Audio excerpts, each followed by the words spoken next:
Yeah, my topic is the third industrial revolution, and it's just over the hill. I'd like to talk a little bit about it, and first how we got here and what it means when I say the third industrial revolution.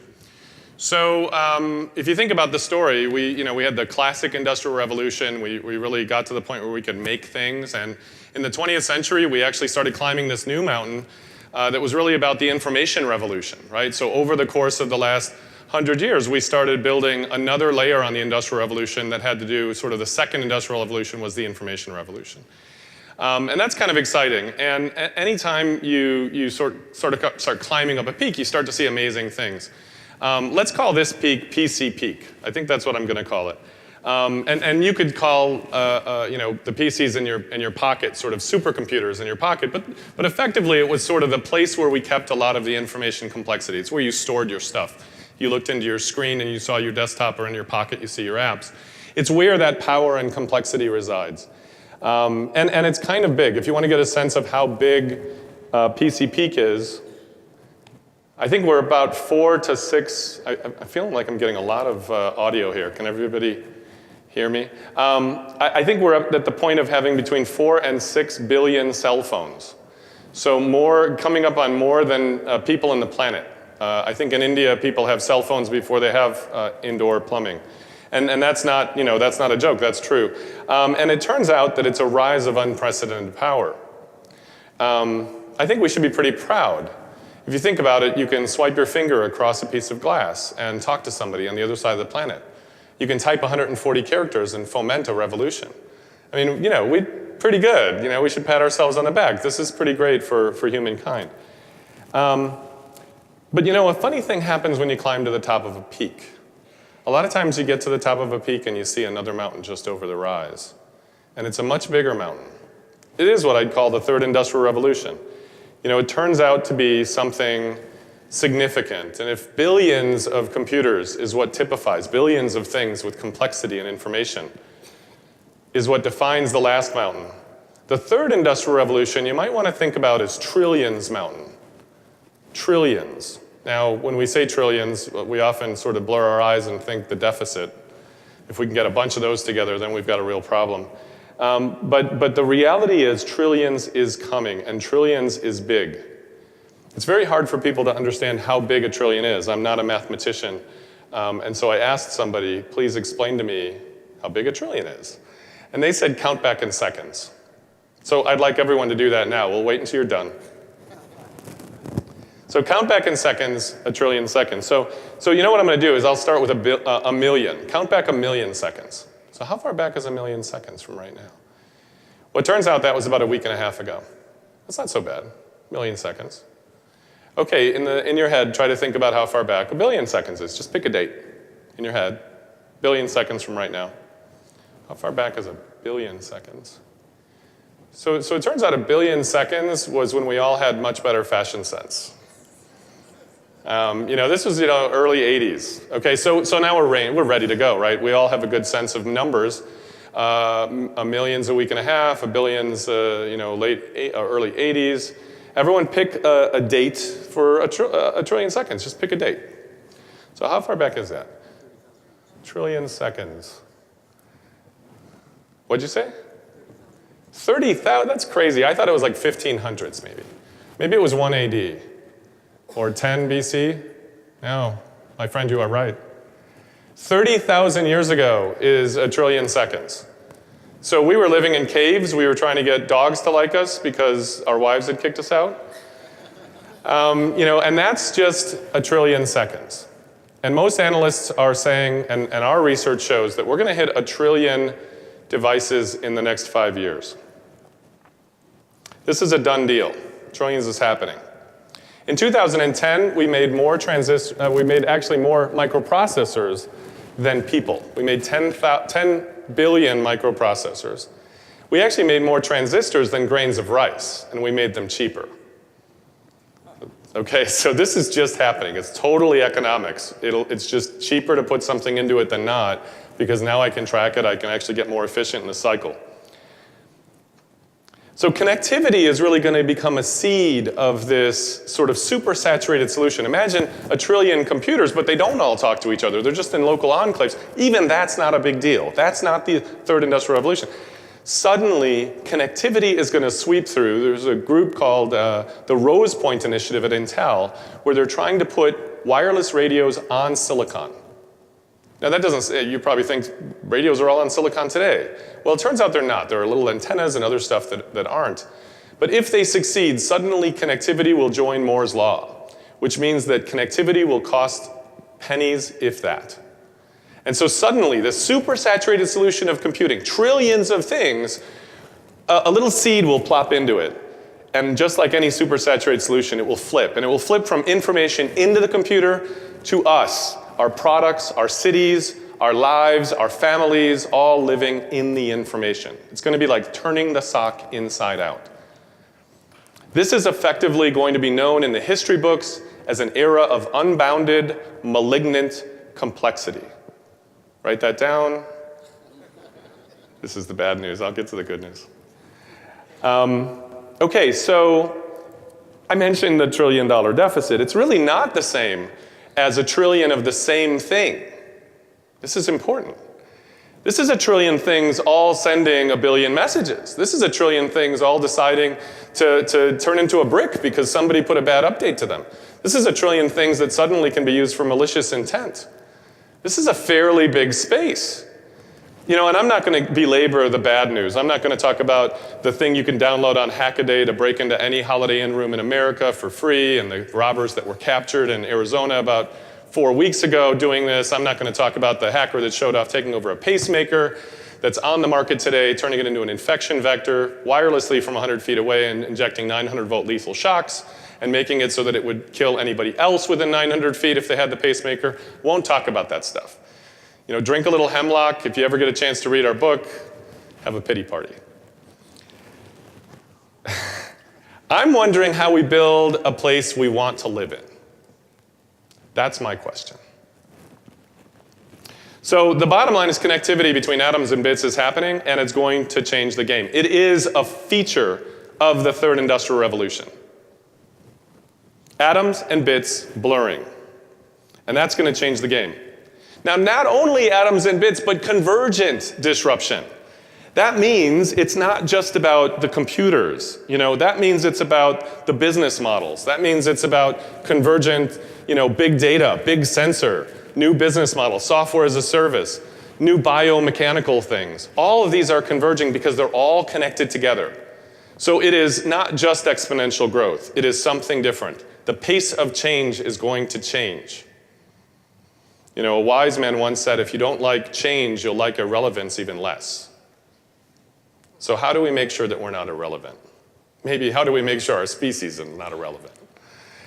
So the big deal here, though, is all of those things, the changes in technology, the changes in business models, those are going to affect dramatically societal issues. Those are going to affect and amplify opportunities, but they're also going to amplify weaknesses in equity and in the way that we manage and live our lives and in our culture. This is fundamentally a sustainability and resilience problem. And that's why I'm here. That's why Court asked me to come. Because I want everyone to be very crystal clear about what the future is. Now, this sounds a little crazy, right? I mean, we can't print buildings. Yes, we can. Well, we can't print body organs. Yes, we can. Well, we can't rip 3D physical things into the digital environment with free iPad apps the way we rip CDs and it collapsed the recording industry. That would be crazy. Yes, we can. You know, here's an interesting one. It's a local Pittsburgh story, Body Media. How many people have heard of Body Media? So pretty good. So Astro and Chris, Chris works with me now on our Luma Institute. The two of the three founders got together. And Astro one day said, you know, there's all this media pouring off our bodies like exhaust. It's like spewing out of our bodies. You know, our skin response and just tons of stuff. What if we could actually capture that and recycle it?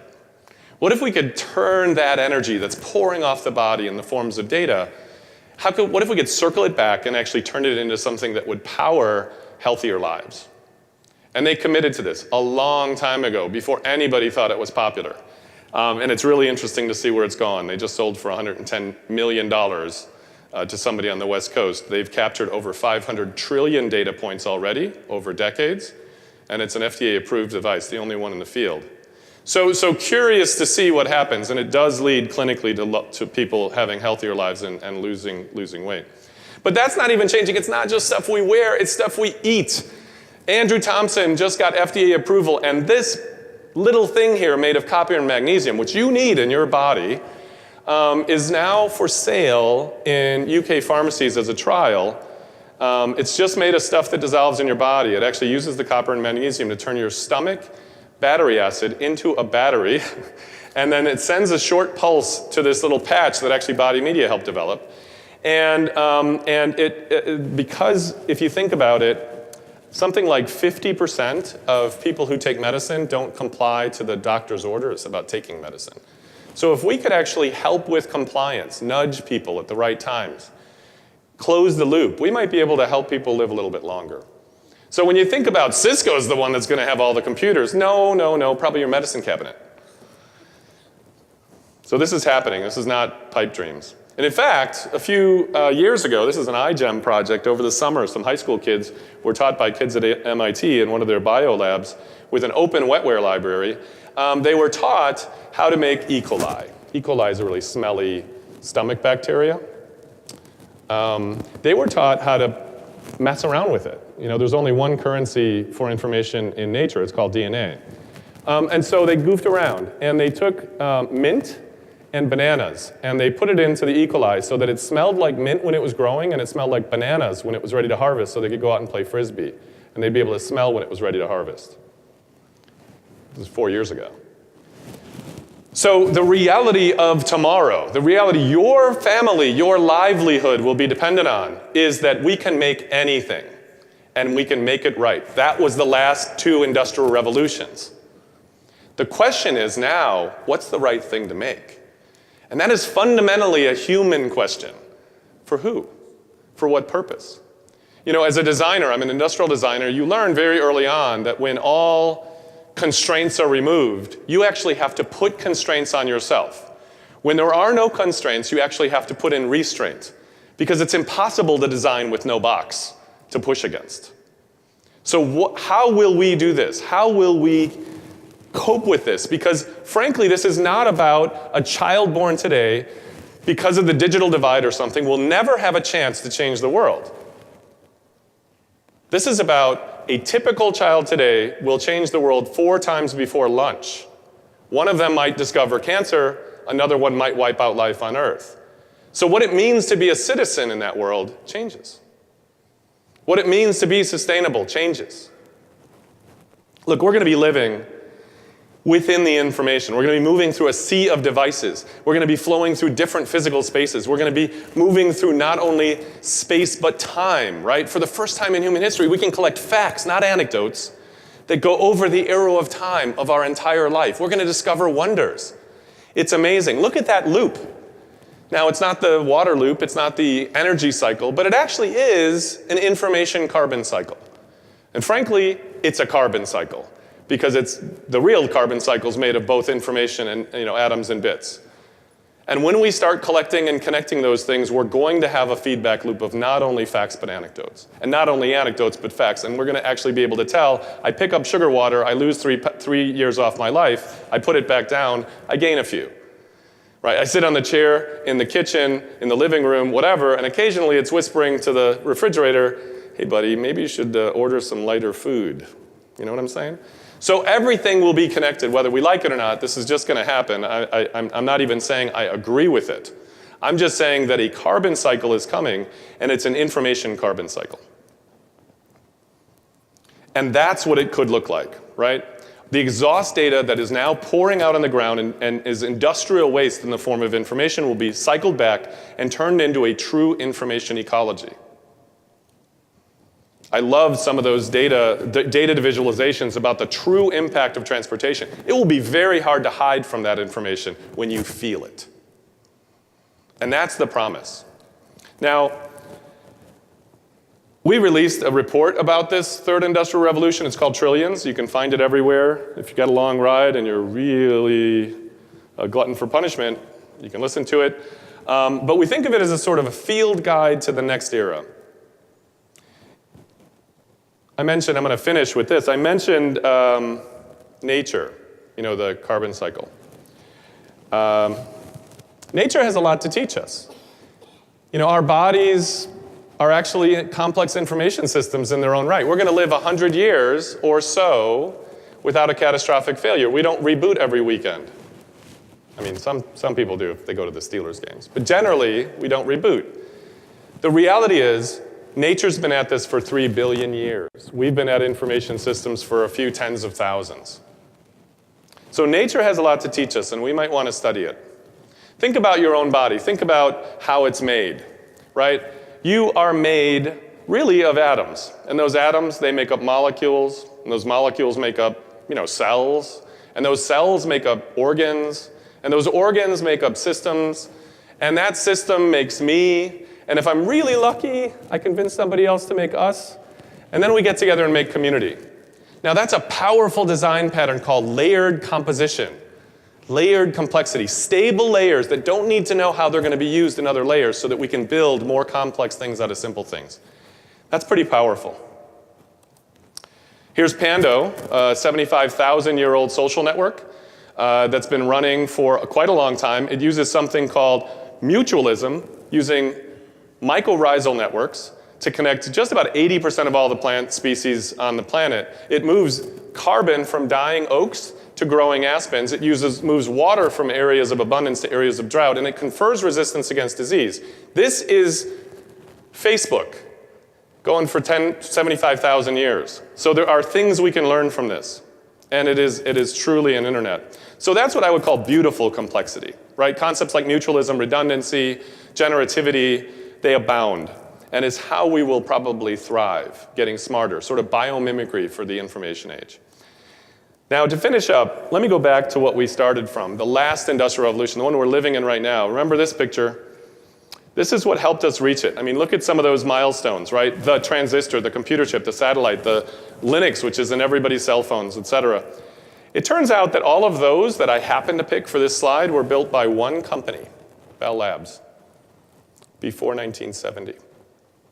So all of the harvest that we have reaped, everything happening on the coasts, every single thing happening in the startup world is really the benefit of an investment in the future to connect everybody to be able to talk together in the last 100 years.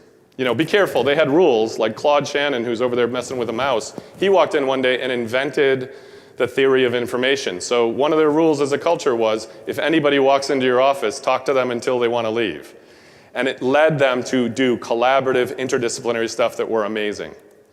So when we talk about all the innovation happening other places, not Pittsburgh, it's important to note that most of those things are focused on the consolidation of 1960s technology when memory was expensive, when networking was expensive, when computing was expensive. None of those are true.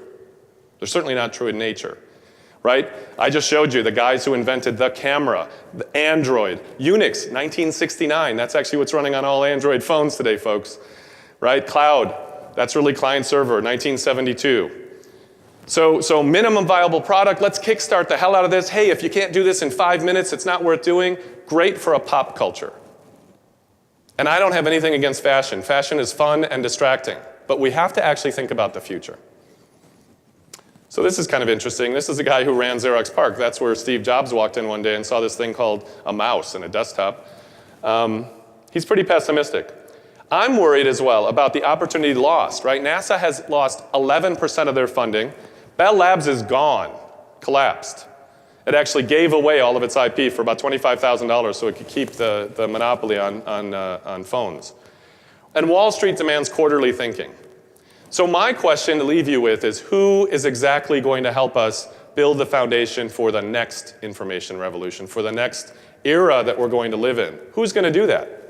Who's going to help us climb it? Who's going to help us find new horizons? This is an interesting quote from somebody at Google, California.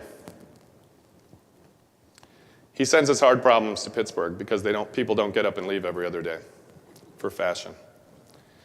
You know, when IBM's team came around and did a victory lap for Watson, they came here because 45% of most of the computer code and the programmers were here.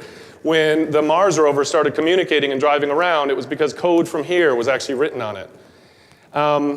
You know, it's important to note, remember this slide, I said that it sold for more than $100 million. They almost failed 1 billion times. Anybody who knows body media, man, they worked their asses off. And they tried 1 million things before it worked. But they didn't give up. And they actually had a plan. It was architecture, it wasn't stunt. They were there decades ahead of time. 80 patents is what Jawbone got when they bought them the other day. Right? That's a big deal. People come to us when they need really hard stuff done.